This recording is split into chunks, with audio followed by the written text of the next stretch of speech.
Helicopter carrying President Droupadi Murmu faced an unexpected incident when a portion of the helipad tarmac at Pramadam Stadium in Kerala sank after landing during the official 4-day visit of the state. Now, how did this happen? Why did this happen?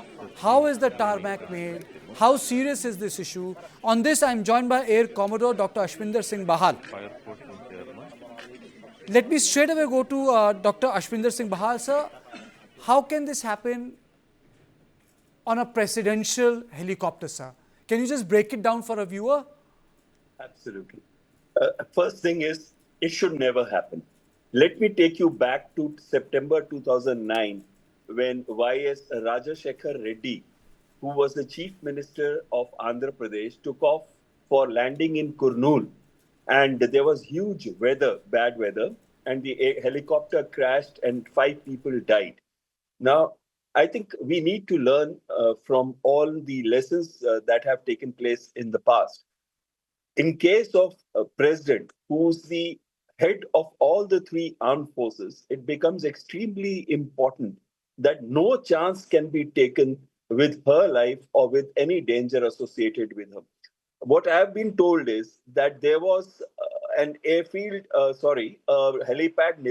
Nilakal, from where they were supposed to land. And that was supposed to be a very safe helipad, except that because of bad weather, they had to land at Pramadam.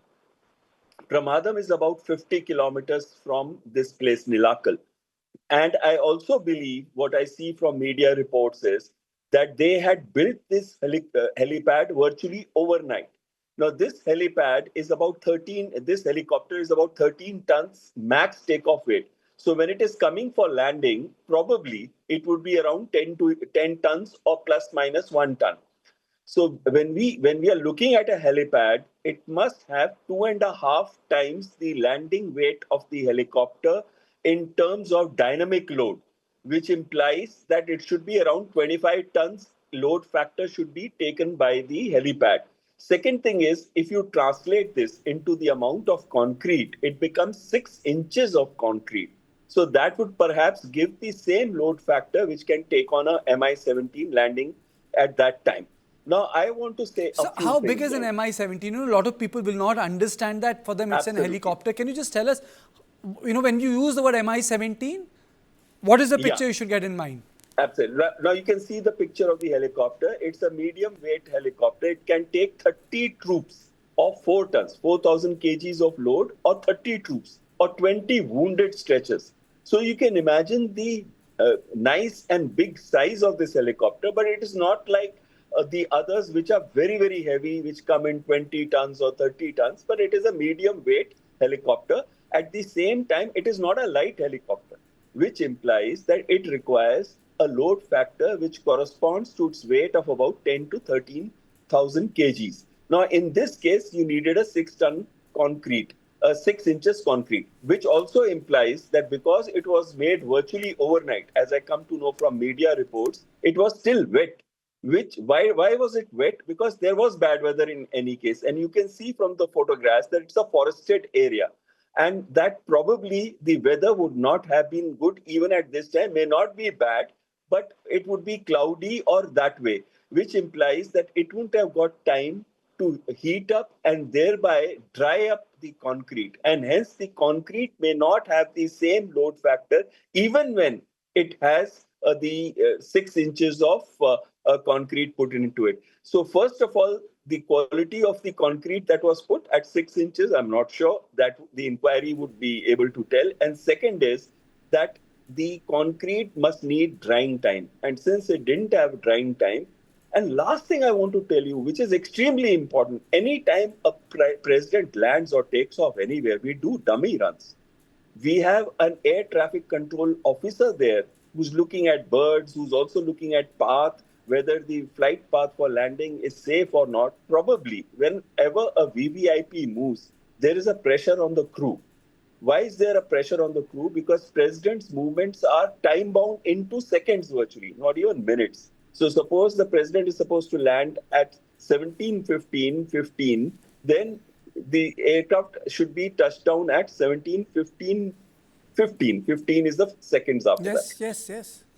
So if that is the preciseness required, there is a pressure on the crew that, okay, now that I'm going, it must land at this time. And he's been assured that the helipad is fine, the approach path is fine, there are no birds, and everything is fine, and the president can come in. That assurity must have been given to him. And so, the reason why I decided to have this conversation is that there are a lot of VVIP accidents that have involved helicopter, former speaker, former chief of staff, former Mr. Rawat passed away because of that, CDS, Chief Minister of Andhra Pradesh, Chief Minister of Arunachal Pradesh. I mean to say, this whole issue around helicopters in terms of operation, now this is, I have never seen something like that in the presidential tour. The tarmac has sunk. I have not seen something like that. This is not even bad weather. Exactly. So what it means is the type of concrete used, there could be questions on that. The 6 inches of concrete, whether it was there or not. Third is drying, whether the concrete was allowed to dry. And last thing, was there a dummy landing carried out by another Mi-17 or not? Because that is also equally important. And if there was a dummy landing carried out and if everything was fine, then only the president's helicopter should have been allowed to land over there. Now, all these factors come into play, and I would request the Air Force authorities to actually carry out a very serious inquiry. We cannot afford to have an accident where the head of the armed forces is actually flying in that helicopter. And luckily, we are very lucky the helicopter didn't topple. Suppose it is sinking, it could easily topple, and with the rotors running, you can imagine all hell would have broken loose. And then when the and sir, how long are the rotors, sir? How long are the rotors, just for the people to understand? It would be close to about 15 to 20 feet, the width of the rotor. So imagine if it hits on the ground, now it could go anywhere and slice the entire cockpit also, or anywhere it can go thereafter. You don't know how the dynamics of the helicopter rotor movement would then take into account. So my own feeling is that we are very lucky today that the president has been unharmed. But at the same time, we need to take this extremely seriously. We need to carry out an inquiry, and we need to ensure that if there is bad weather, maybe we should have the courage to tell the president that we should not be going to.